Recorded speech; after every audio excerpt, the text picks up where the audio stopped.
something always ruins my sound. So I'm live with my 5. Less flattering light in here, but that's okay. It's a neat restaurant. I'm in a 50s diner. So we got Elvis records. We got the King. Hi again. Hello. So I made it further up north on I-5. And this is my favorite place to stop. I may have to get close to the phone due to the crazy background noises. That's my milkshake machine going. I'm getting a chocolate banana milkshake. I've got a lot of caffeine already, so I don't need more than that. Hey, hello Cheryl, Shaz, Sassy, hello. This diner is awesome. So it's a little known place on I-5, and I'll tell you all about how to get here in a second. It's got the coolest 50 stuff. You know. I don't know if you can hear me at all. Oh, hi again. How long do I have left on the road? Most of the journey. Yeah, so I'll be getting in at dawn or something. It's okay. I'm taking my sweet time, and that actually refreshes the energy when you stop a lot. Trying to push through without stopping is the way to exhaust yourself. So you got to continuously eat, drink, stretch your legs. I found that's the best way that I can travel. Can you hear me okay? Cheryl says you can hear me. Okay, yeah. A place that you know around here? Really? If you're north of Reading, then you might be right. Hey, big dog. Hi. Good to see you back. You night owls, we're in the nighttime club. So, I don't know if you can see it. It's got the name of the place behind me, but, oh, hi, Rick. Hi, yeah, I'm in a 50s diner. I need this Elvis. I've got an Elvis clock where he shakes his hips. Yeah. Oh, they have restaurants in BC that do that? Okay, yeah, you're very far north on I-5. So, hi, Catherine. Oh, man, I don't know how to get chat back. Okay, live chat. There we go. Catherine Dottie says, first time I've caught you since the fires. Glad to see you're doing good. I'm okay. I'm a wreck who's okay. But I get happy when I'm talking to you guys. So, oh yeah, it's open 24 hours. So I'll explain the place when I'm on my way out, because it's not the most good thing to tell people my exact location if I'm going to linger. I want to linger a little bit here. I'll tell you what's good on the menu. So I picked the wrong place to sit. It's really hot by the forge here, by the French fry forge. Yeah, you can see the grill here. That's incredibly hot. So I'm actually gonna go back over here to the booth. I like sitting on the high chairs. And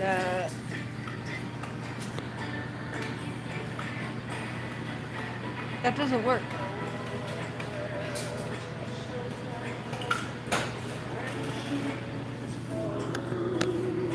And that's more of a nose hair shot. Okay.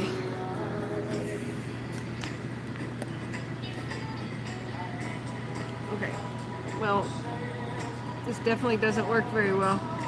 R.L. Hi, Catherine. Thanks for helping us through the Dixie and the Caldor.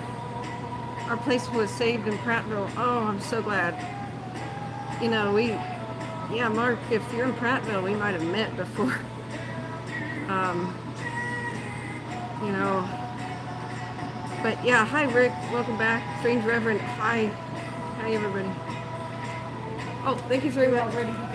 It's about ready? Oh, sweet. Thank you. Okay, so the food's about ready for me.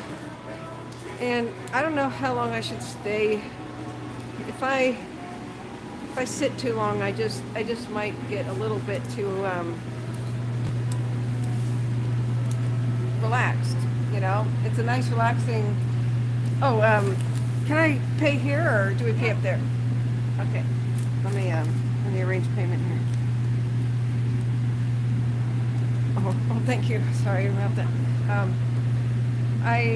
Oh yeah, the chocolate banana shake. So, where I'm at, since I'm about to take off here again, is Penny's Diner. Now this is Dunsmuir. This is a historic town. I wish I could show you the trains and the train hotel. I will sometime when I'm here in daylight. Now, what you want here is the Frisco Burger. Frisco Burger. Talking behind a menu. But that is an all beef patty with that's buttered. It's buttered in grilled sourdough. 2 slices of bacon, 2 slices of Swiss tomato and mayo on it. Yes, Frisco Burger, that's what you want here. And Penny's Diner is located in Dunsmuir. You take the last exit out of town, and it'll feel like you're leaving town. But just don't take any of the exits before. It's hard to navigate your way to here. Really, it's easiest if you took an early exit, just get back on I-5, go north. We're talking about going north. And then take the last exit, and it'll say Travel Lodge. You go down the ramp, put on your blinker to the right, take an immediate left, you're up a hill, and here it is. And this is the 24 hours a day diner, and it's got a New Year's special on it. So, it had turkey sandwiches and turkey, brownies, cookies, cinnamon rolls, banana bread. Oh, that sounds awesome. Maybe I should have got banana bread. Yes, it's an ecstasy burger. It's good. And they do chocolate banana milkshakes. Yeah, they got the milkshake mixer, and there's a booth back there where I was sitting, like a bar, you know, like an old-fashioned bar thing. You got a clean bathroom. It's always open. The only issue is big rigs can't go up this. You could take a moving van, kind of a truck that's like a half pint. You know, you can't get your full-size semi up here.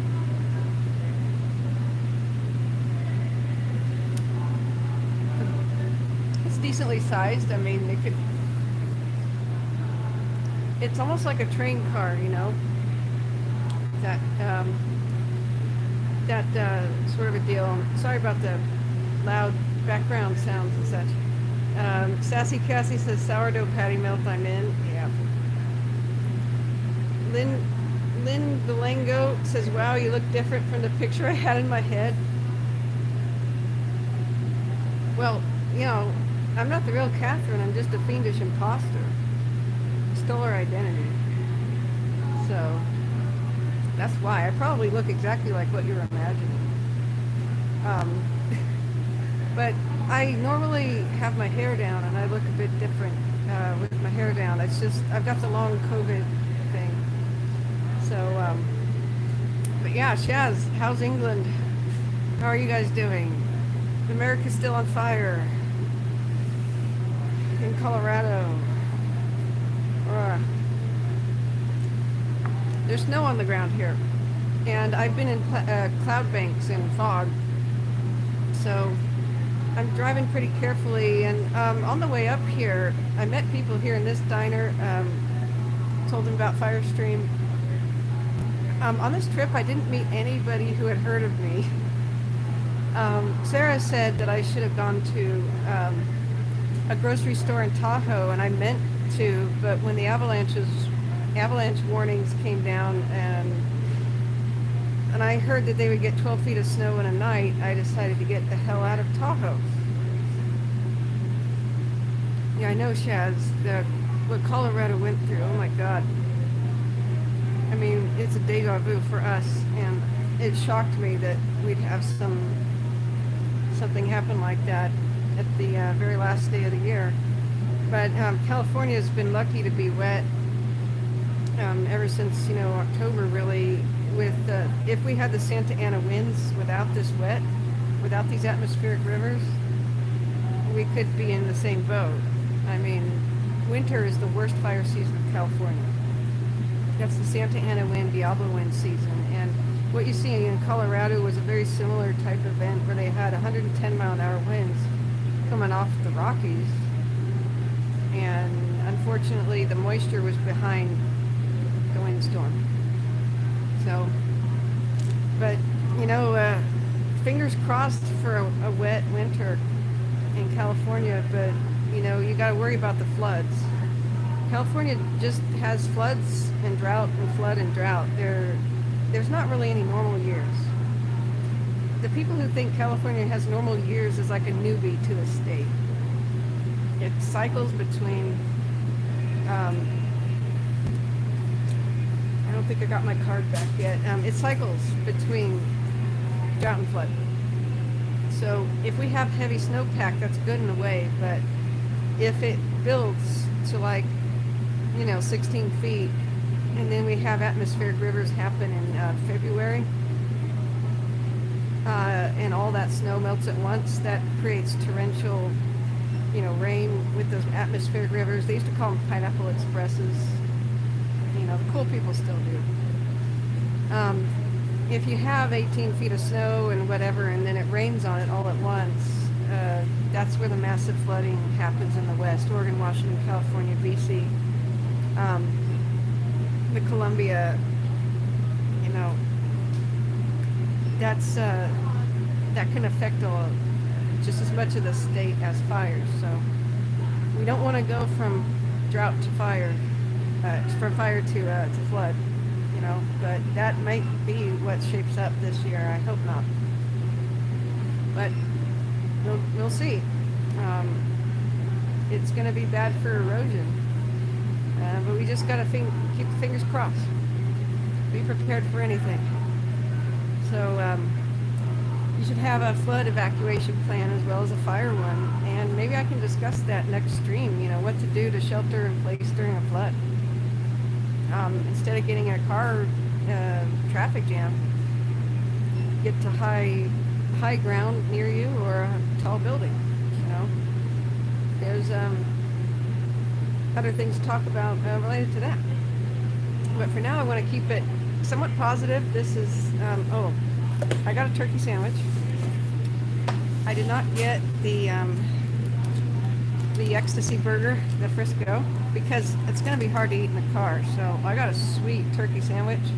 We got turkey, Swiss, mayo, and tomato.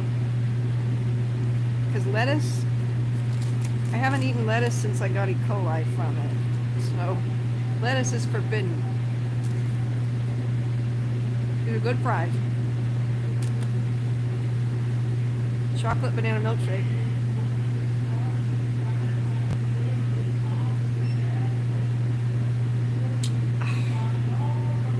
Yeah, that's good. Thank you so much, Alan, and everybody who's just donated me the money to get this awesome meal and gas. But Penny's Diner is one of the best kept secrets of I-5. There's no signs anymore that even describe it. Oh, awesome. Thank you so much. You are very welcome, dear. Whenever. Oh, okay. Thank you. Sorry, it took me a little while. My credit card machine didn't finish doing what it was supposed to do. No worries. Thank you so much. And the nicest people work here. I think Travelodge sends people here. Most people don't work here that live in the town. Every time I visit this place, it's like somebody new. But I mean, everybody's friendly and awesome. I had a car accident here a long time ago, and they were like, honey, we'll get you a cut rate on a hotel if the vehicle won't drive. You know, I was with somebody else, and thank goodness her car started. But they're like that, you know, just awesome. This whole town is a gem. There's waterfalls. There's a hotel. I'm so sorry, this is like shaky cam. There's a hotel made out of train cars. I wish I could show that to you. So you spend the night in a train car, and they have a Willamette on display, which is one of the rarest locomotive engines of the world. And they're geared. That place that you're talking about is actually called Railroad Park. And Railroad? you can look it up online and see pictures of it. Oh, Railroad Park, right? Yeah. Yes. Okay. Cool. Yeah. The awesome lady who made my awesome food here said it's called Railroad Park. I forgot that. And so if you want to look it up, Railroad Park of Dunsmuir, Dunsm. Oh God, how do you spell this? Dunsmuir. I think it's Dunsmuir. It's mountains. I think are technically the Cascades at this point. I'm next to Shasta. Wish I could pull over and show you Shasta, but it's dark. But this is a place to relax and have a cool, best kept secret, of Northern California little vacation. There's an Amtrak station. I don't know if the Amtrak stops. I think it does. I'm trying hard to remember if it did. When I took Amtrak, the northern route from San Francisco is the Coast Starlight. It's not on the coast. It is south of San Francisco, but if you take the Amtrak from San Francisco or Chico north, and it's this time of year when there's snow, it's a winter wonderland. You're going through tunnels in the Cascades. You're seeing volcanoes like Shasta. You're seeing Crater Lake, which is a volcano. And then, of course, you get to Mount Hood and such in the distance. You're craving fries now. I'm sorry. I'll eat. This one's for you, Kathy. The crispness, the crunch, texture. Let's sample it. Tip of the tongue. Roll it on the side. Send it to the back. Savor it. Savor it. The golden, the texture, the crisp, the fresh. That's a 10. If you have no idea what I just did there, I probably look crazy. Just Google "that's a 10" on YouTube and you'll see the ice cream taster. Anyway, so yeah. Are they good as McDonald's fries? Superior. This batch, definitely superior. I mean, look at this. Maybe I can crunch. Did you hear that? I would prefer more salt because I like a good amount of salt.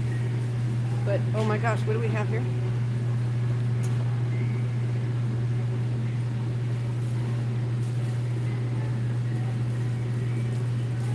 Yeah,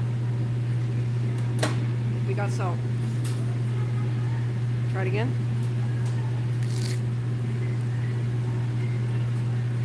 It's good.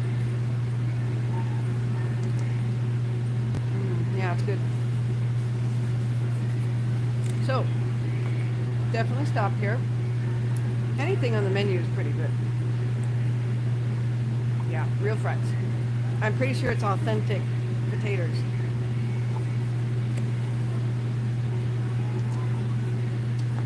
And you never know about fast food chains, they could be sourcing from the,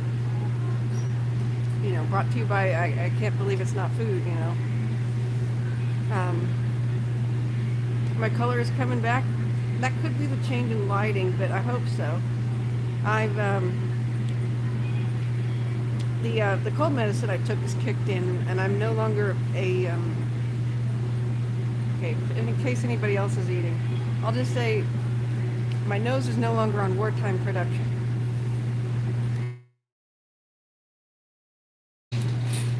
So, yeah. I look pale in the car. Really? That could just be lighting because YouTube's got some effects here. Oh, so Bubbles actually has bubbles. That's called Bubbles.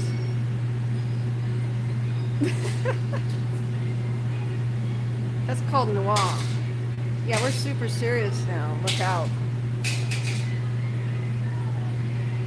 This is a stick up. Dance. This is called dance. What the heck? This one's called 8mm. Hey, that goes with the 50s theme, right? Totally. This one's called documentary. This one's called haunted. Oh my god. That one, okay, we're not going to do that one. This one's called silver screen. This one's called sketch. No. Sepia.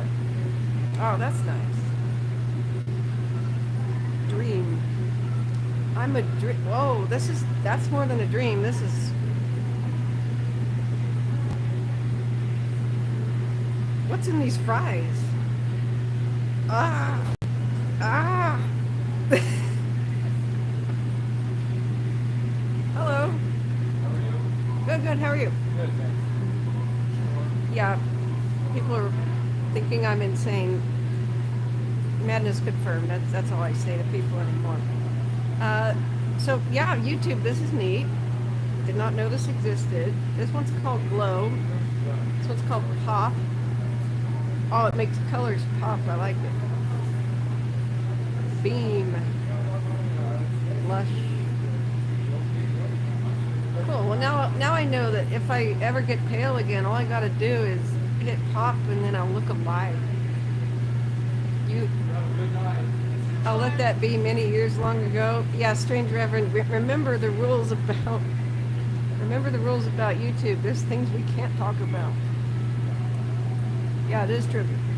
And good to see you again, Rick, and everybody. Paul, is this the Wildfire Captain? Yes. Hello, Paul. Welcome. Oh. Sorry. I'm sorry. Okay. Okay, I think we're all right. I can't get this off the screen though. How do I get that filter?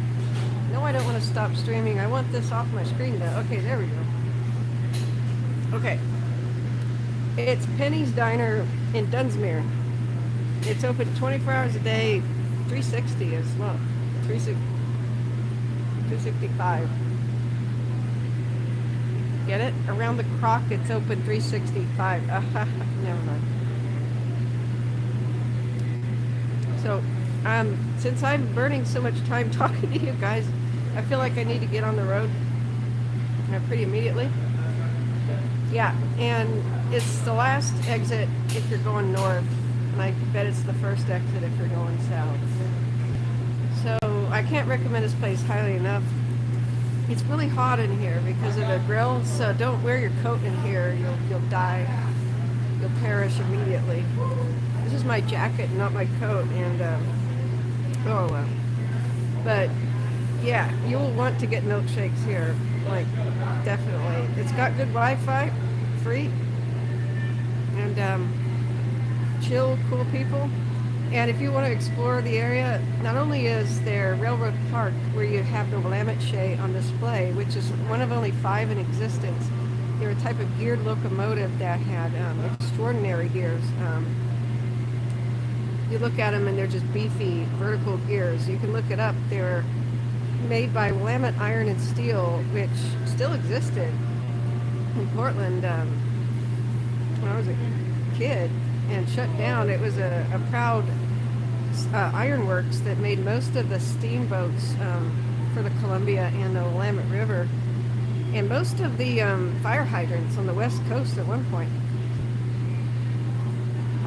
They made most of the trains, but they were special for the Pacific Northwest's extremely heavy loads. The old growth logs were enormous, and then they had to go up steep grades. So it was called a Willamette Shay. It had extreme gears that you just have to look it up. So they let you climb on it, or at least they did years ago when I went down south. The only bad thing about Railroad Park Hotel, whatever it's called, they don't let you use the bathroom. It is hard to find a bathroom in Dunsmuir. And when I finally found Penny's, I was like, oh, thank God. Um, there's an exquisite downtown that's historic. It's got like a city hall. You could tell more people used to live here a long time ago. So I haven't done enough research, but I would probably classify it as a Class E ghost town. One that's reinvented as a tourist thing. It's still a busy I-5 freeway kind of a stop. But if it lost more than 65% of its population and changed its entire economy from its original, then that, I'll explain more later one day when I do a ghost town stream, it's a Class E. There's many different types. The type of ghost town where people think there's nobody that lives there and it's 100% abandoned is called Class C, for classic.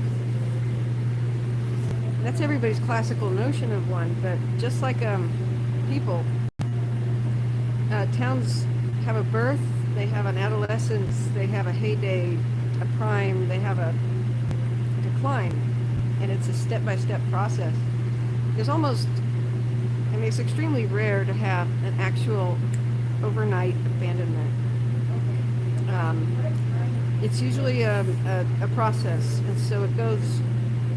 Gary B. Speck, who's somebody I would love to meet, outlined the system in Ghost of Times Past. And he was the first to really state the obvious, that it's a process. And so the classes of Ghost Town go from most people in the most buildings remaining to the fewest people in the fewest buildings remaining. Like a barren site. And it goes backwards, I don't know why, but it goes from D to A. D is like a semi-ghost town. Part of the buildings are abandoned. C is when all of them are. And then B is when the roofs have collapsed. And there might just be standing rubble and walls and such. And then A is when everything's gone. Like, we're talking archaeological dig, under the soil, it's been raised, you know, something like that. And if you don't preserve history, all ghost towns, they're eventually going to be an A if you don't do something. So the majority of ghost towns, in my experience, are in D status, which is declining. I took his system and elaborated on it so that we can have like a science about this, compile statistics, and then learn about human settlement patterns, which is going to be in a ghost town stream. Before I did wildfires, that was what I was about, trying to preserve history. Oh, Cerro Gordo? Oh yeah, the guy who bought Cerro Gordo, yeah, he's got a good channel. He's proven that we could be very successful by preserving history. We lost at least 2 ghost towns in the Dixie Fire, and I still don't know their status. I'm going to try to contact the park rangers and have a private convo with them. But we lost the gin mill at Seneca, which is over by Greenville. I don't know if any other structures survived, but honestly, there weren't that many. But back to Dunsmuir. Here, it's perfectly preserved and 100% historical looking. Like almost everything is themed that you could see from the road. Yeah, he has ghost town living. I've never met him. I haven't gotten many episodes. Most of his content was during COVID and the fires, so I wasn't free to watch stuff.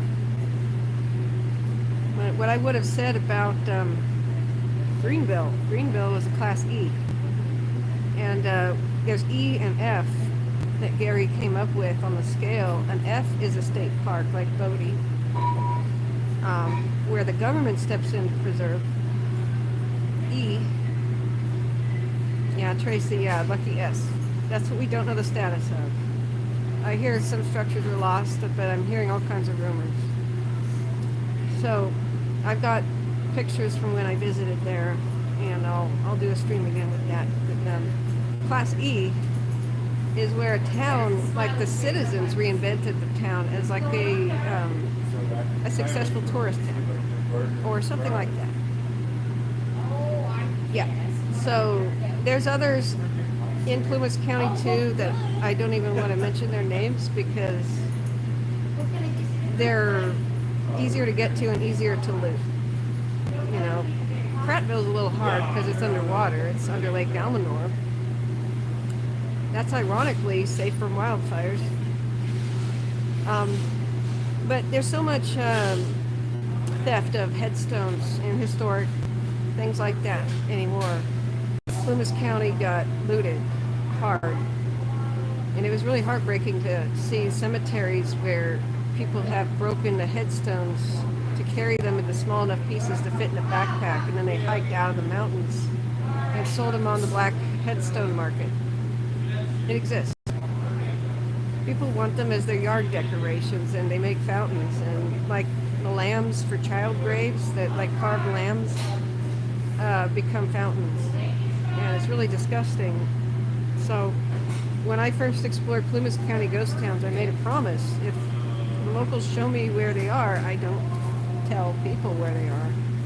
In general, I just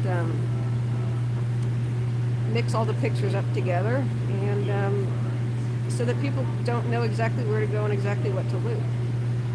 So, yeah, I'm glad Cerro Gordo is being preserved, but I can't really make an official statement about whether or not I approve what's happening to it. I don't know enough about the situation to say that guy's doing a great job or not, because I don't know if he's restoring to the way that history is restored, or if he's taking his own spin on things or upgrading things. I'm hoping it's all like making it look like it used to. That would get my stamp of approval, absolutely.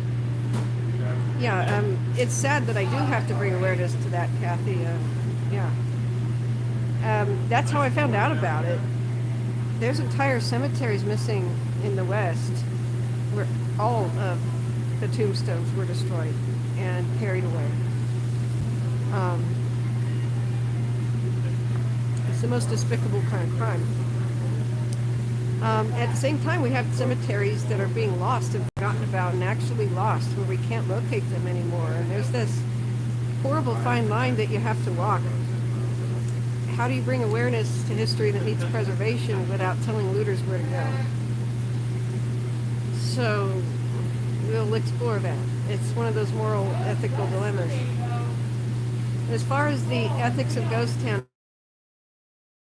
if you want to be a ghost towner, remember that many have come before you. Ghost towning as a hobby started in the 30s. And there's a culture that developed, and the rules, there are things you don't do.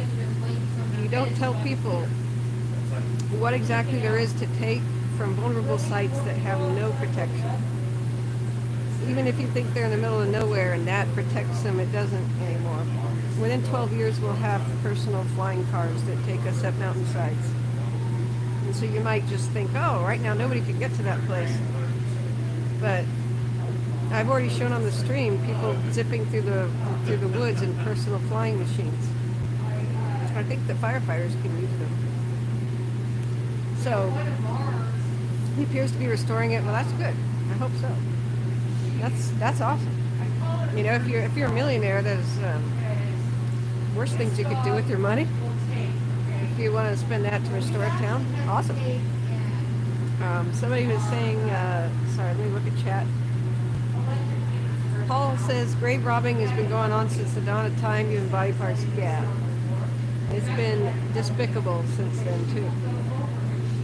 But if you get me on ghost towns, I'm going to sit here forever. I wish I could show you Dunsmuir and Shasta. Shasta's got a nice white coat of snow on her. Shasta scares the living daylights out of me. I think it's the thing most likely to erupt within my own lifetime. They say Mount Hood is, but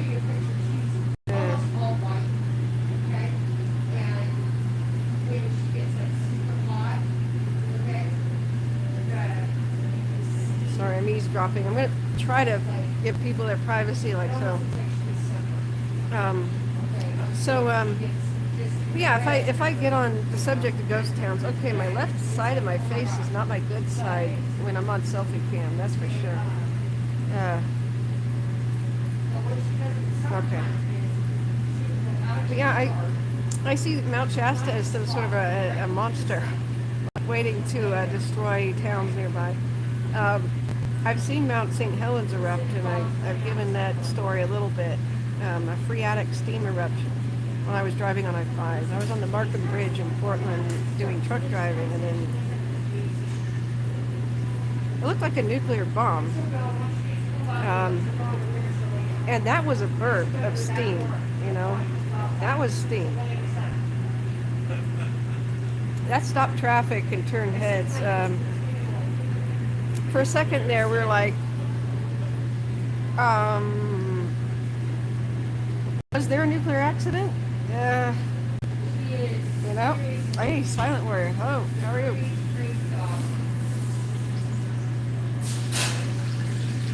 Yeah.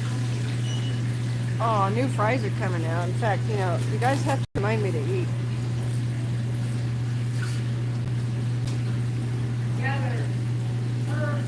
The only way these fries could be better is if they were sweet potato. Am I covering a wildfire? I hope not. Please tell me that nothing new happened. Please. Oh, I don't look so good anymore. Oh well. Braden E. Nelson couldn't even imagine what 1980 looked like in person. I met a lot of people that know. You know, like everybody in Portland has their story. Everybody on their way to Seattle has their story. Where am I traveling? I'm going home. I'm at Dunsmuir and I'm getting back on I-5. It was one of those fate things. At first I was nervous today that I was delayed. But it ended up delaying me just enough. I wanted to leave about noon. Oh, where did I visit? I've been in California for a month, stuck here in the snow. I couldn't go home because the okay, it's a long story. I'll just tell you about that later. Yeah, the back-to-back state of emergency atmospheric rivers coating the mountain passes with snow, and it's been bad out here. I chose the worst December in 18 years to visit the state as far as weather is concerned. Mar L says, maybe I can answer this. Is it true when Mount Lassen erupted many, many years ago, there's rocks that flew all the way to Red Bluff? That would be the pumice. And those rocks are like lighter than air almost. I mean, they are super, they have holes in them. And so if you go to even Lake Almanor and take some of the rocks from the shore with little holes and they feel light as a feather, you can throw them out there and they'll float.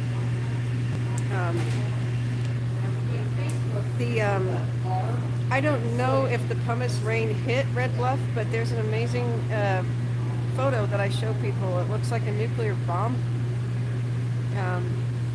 from the main street of Red Bluff.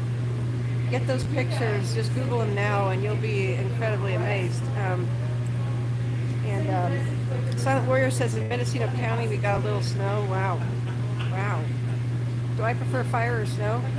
My God, snow. But you know what? I don't want to answer this question because the fates are listening and they'll be like, aha. How ironic can we make this? Her fate will now be that she freezes to death and stuff or something. So I'm not going to answer that. But I don't prefer fire in any situation. I hate fire. I want nothing to do with it, and I don't want to think about it. Why did I do it? The stream. It's because people needed help. You know. But ever since I saw Backdraft as a kid, I hated fire and thought it sucked. So Fountain Grove and Santa Rosa had snowfall. I thought we were going to get it in Marysville, but we didn't. So, yeah, the only way these fries could be better is if they were sweet potato. Cheryl says, yum, fries with taco spice and sour cream.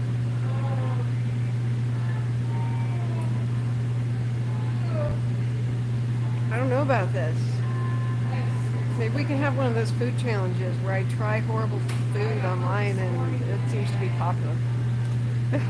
You can see my reaction face. I'm told I have a good reaction face to things. So, I better not get too comfortable here. I've been here for 40 minutes and 50 seconds now. It's, how crazy was it in Colorado? Yeah. That's their equivalent of Santa Ana's. That's just shocking and just sad. Yeah.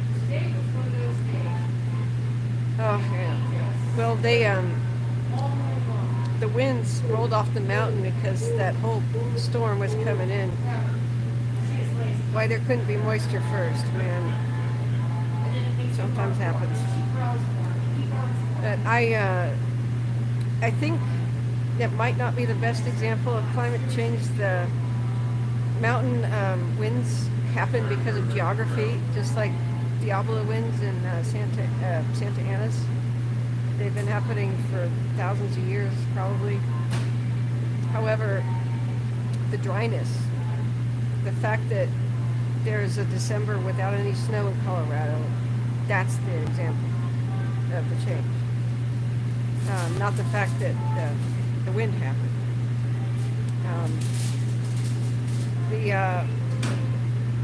I don't remember that ever happening. I don't know, Mar-El, how it started. They said that there was some grass fires at the beginning, but if we think about New Year's, they sell fireworks. I'm wondering if fireworks, somebody lit those. How did the grass fires ignite? Yeah. Good night, Patricia. I'm about to get back on the road. I don't know if I'll go live again. I'll hit the Oregon border within about an hour. I'll be in Ashland. But other than finding places to go to the bathroom, I don't remember any good places with Wi-Fi. Oh, how far am I from home? Yeah. The way I travel, it's better putting miles, right? Take me at least 6 hours. 5, 6 hours? 7? Just depends on, if I meet people again. There's one more place. Do I drive slow? No, I sit here and I live stream for 43 minutes in a restaurant. That's my problem. I live streamed for an hour in Reading when I heard about the PG&E news. PG&E was found to have started the Dixie Fire, according to CAL FIRE, and they have turned that over to Butte County. So I pulled over when I heard that. Smitty, I called him on the phone. Sorry, there's somebody in the background. I called him on the phone, and Desi texted him. So Desiree Buckman told Smitty. Smitty told me, spread like wildfire. PG&E is probably going to be nailed to the wall by Butte County because they're still pissed what PG&E did with to Paradise. Okay, there's an incoming call. How do I handle that? I'm gonna have to call her back. I don't have any phone bars here, even if that's because of the phone's problem. There's not really good cell phone service here. I don't remember it ever being good. I have Verizon, basically. The Wi-Fi is great. But, yeah, I know, pun intended, it's bad. Fisherman, yeah, you got it, though. You saw what I did there. Butte County is going to nail PG&E to the wall because even though they killed more than 80 people in the Paradise Fire and pled guilty to manslaughter, they could only fine them $10,000 as far as the laws at the time allowed. That's the difficulty, and it's wrong that a person causing that would have been sued for millions, but then a corporation can only be fined $10,000 by the county.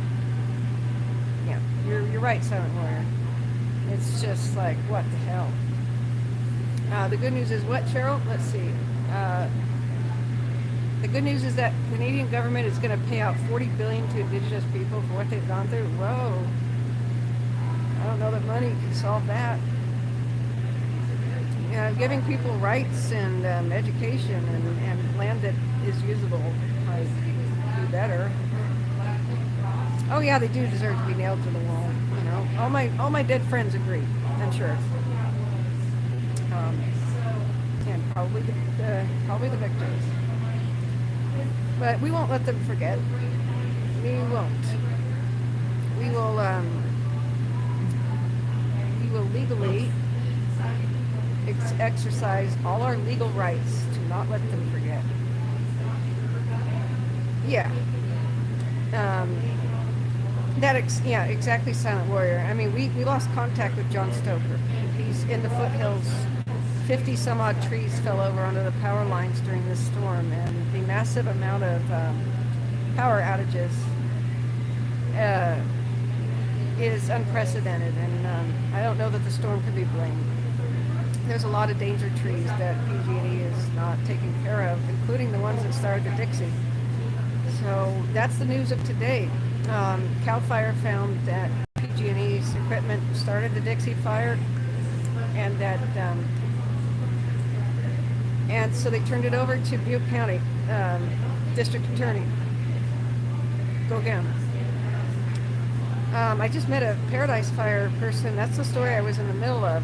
The delay for me leaving this afternoon put me in the right place in the right time to meet a victim of the Paradise Fire at a gas station. So we exchanged info, and I would love to hear his story and the people that he knows. Because people need to know what people are going through. He never received a dime from PG&E, and a lot of victims didn't. I didn't realize how many hoops they had to go through. I just found out the Caldor fires the Caldor fire victims never got any FEMA help. The governor of the state and the president or whoever did not do whatever it took to get it a federally declared disaster zone. And I can't believe that it just went like this. For Colorado, FEMA is already on the scene, and they're still not on the scene for the Caldor fire. That's the loss of like 800 homes in the Caldor, I believe. Yeah, so what happened? Are you done eating or waiting on your food? No, my food is there. I'm going to eat it in the car. I had it specially cut up in 4 little slices. So this is my turkey sandwiches, deluxe. Lightly toasted white bread. So I just wanted the fries while they were warm and crispy.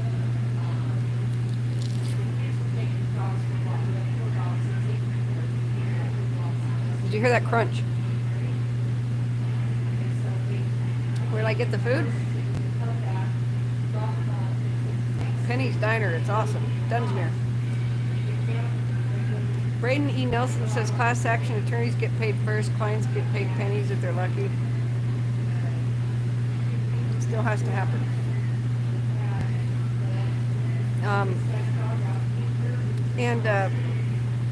The governor needs to stop protecting PG&E with special laws passed to limit their liability and payout of the victims. But you know, they passed special laws, and that's what Governor Newsom did. Signed it, limiting the liability of PG&E so they didn't have to pay out the victims, and allowed them to raise the rates on the victims to pay the victims. So they lose nothing, almost nothing. They get to declare bankruptcy and still exist and somehow pay out shareholders. And yet they say they don't have enough money to bury or maintain the power lines. It's corruption of the highest order. Newsom took their money. He took their campaign donations. I read that in the media. He scratched their back pretty hard. So, but are there term limits? Just please tell me there's term limits. They can't keep doing that forever. Eventually, the good thing about the situation is that this is fiscally unsustainable to keep burning up, 50% of a county at a time. PG&E can't keep doing this. So what our best hope is that they get shut down and stop this. The town destroying and life destroying and environment destroying mega fires that they keep starting before they collapse as a corporation. It's just how much are we going to lose before the bottom falls out, before the house of cards gets pushed over by a feather. You just can't keep causing billion-dollar disasters. Eventually it reaches a point where people wake up and go, okay, no more. Oh, we just lost another county, another 100 people, no more. They can only decide that if we tell them what's going on. ABC 10 is telling people what's going on. They got my stamp of approval. New York Times is telling people what's going on. And we're going to tell people what's going on. So, oh gosh, yeah. Oh, yeah. Cheryl says what's scary is they have oil lines up here. What if the fire catches? Well, look up the San Bruno disaster. That was PG&E as well. They blew up a neighborhood with a gas line explosion. They've been killing people a long time. They poisoned well water, knew about it, gave families rare cancers and ruined lives and killed people, and were allowed to continue as a business. Started burning down cities and are allowed to continue as a business. Now they're burning down 5 counties at a time, like the Dixie Fire, and they're allowed to continue as a business. It's because most people just don't know about it. But we can fix that. The pen is mightier than the sword. The photograph is worth 1,000 words. But video is nuclear. So, Paul Coffey says, going completely electric. Yeah, we don't need to have too much of a debate. We need to be practical.